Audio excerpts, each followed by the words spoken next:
샬롬, 사랑하는 성도 여러분 반갑습니다. 2022년 새해가 밝았습니다.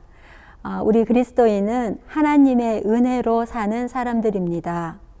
올해도 하나님의 한결같은 은혜와 사랑이 여러분의 삶을 인도하실 것을 믿으며 기뻐하며 감사하며 또 기대하며 한 해를 시작하시길 바랍니다. 네, 먼저 지난주 퀴즈 정답부터 말씀드리겠는데요. 마가복음 2장 22절의 말씀입니다. 21절과 22절 이렇게 쓰신 분도 정답으로 하겠습니다. 네, 아래에 상품 받으실 분 명단 나가고 있습니다. 축하드립니다. 네, 한국교회 처음 이야기, 오늘은 특별한 헌금에 대한 이야기입니다. 예수님은 헌금 계산을 돈의 무게가 아니라 마음의 무게로 하셨습니다. 헌금은 드리는 사람의 믿음과 헌신의 표현이기 때문입니다. 우리나라 처음 교회 역사를 보면 당시 성도님들은 하나님께 받은 은혜와 헌신을 아주 독특한 방법으로 표현했음을 찾아볼 수 있습니다. 그것은 바로 날연보와 성미입니다. 먼저 날연보란 무엇일까요? 지금은 잘 쓰지 않는 단어이지만 예전에는 헌금을 연보라고 했습니다. 그런데 한국 초대교회 교인들은 날연보라는 특이한 연보를 했습니다. 날연보는 1904년 11월 평북 철산에서 열린 사경회 때 처음 선보였는데요. 선천에서 활동했던 휘트모 선교사의 보고를 보면 날연보가 무엇인지 잘 알 수 있습니다.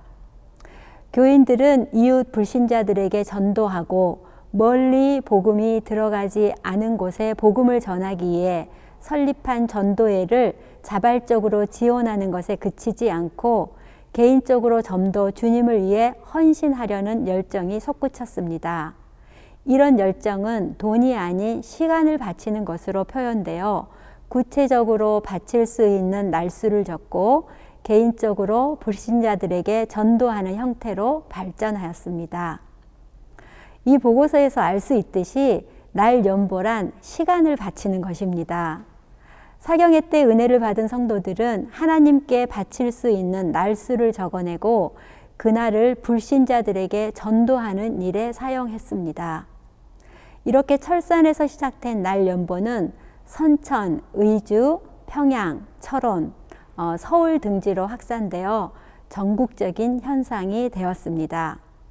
한창 100만 명 구령 운동이 전개되던 1909년에 이르러 날연보는 정점에 달했습니다.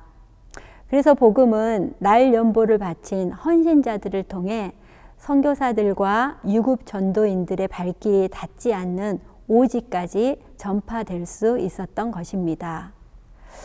시간을 바치는 날연보는 우리의 아름다운 전통인 푸마시 제도에서 유래한 것으로 한국교회 특유의 토착적 헌신의 모습이었습니다.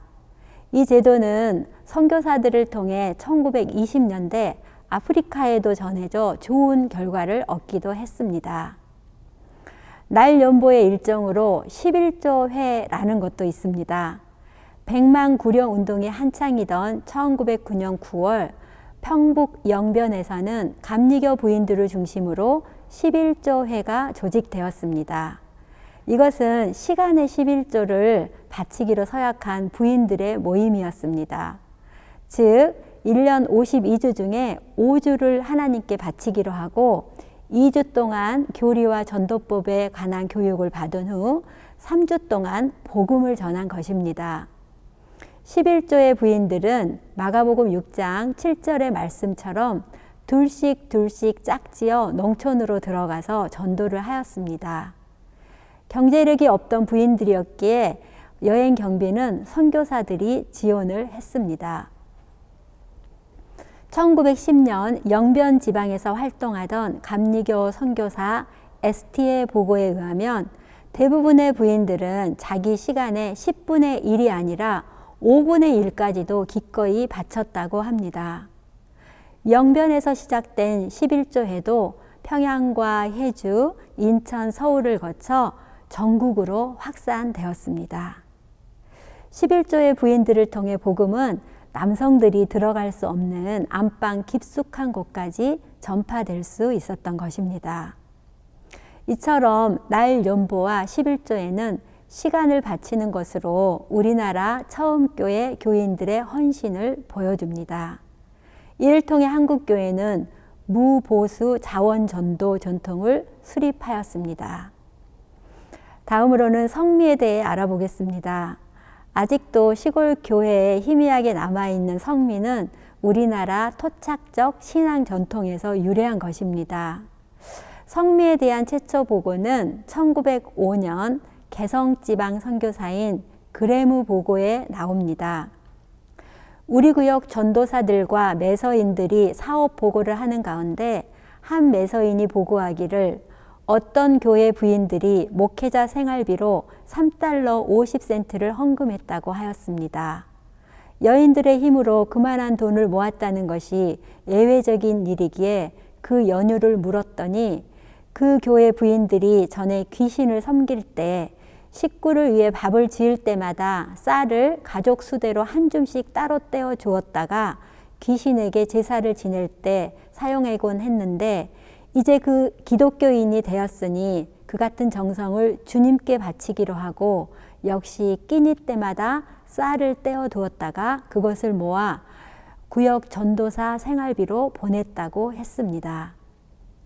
복음이 들어오기 전 조선시대의 부인들은 밥을 지을 때마다 가족들의 건강과 복을 빌며 쌀 한 줌씩 따로 떼어 집안을 지켜준다는 성주 귀신에게 바쳤습니다. 그렇게 성별한 쌀을 성주단지 혹은 신주단지에 모아두었다가 고사를 지낼 때 떡쌀로 사용하였습니다.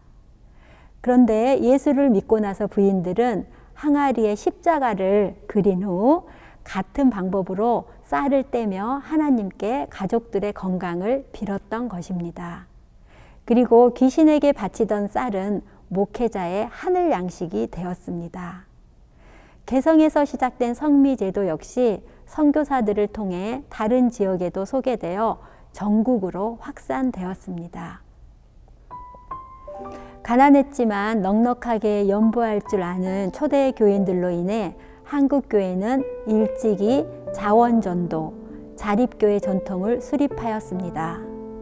자발적으로 전도하는 날 연보와 11조회, 그리고 주님께 기도하며 바친 쌀로 목회자의 생활을 책임졌던 초대교회의 헌신이 있었기에 한국교회는 짧은 기간 안에 성장할 수 있었던 것입니다.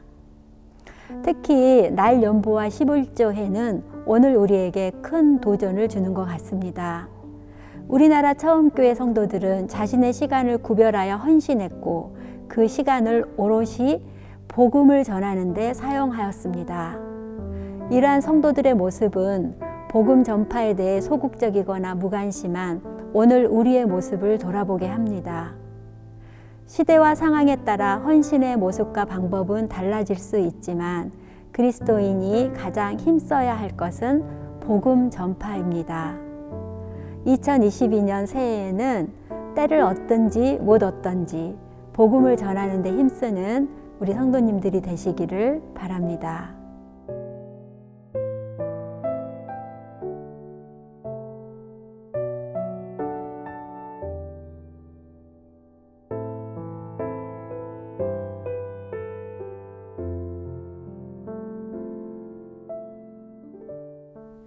네, 그럼 이번 주 퀴즈를 내도록 하겠습니다.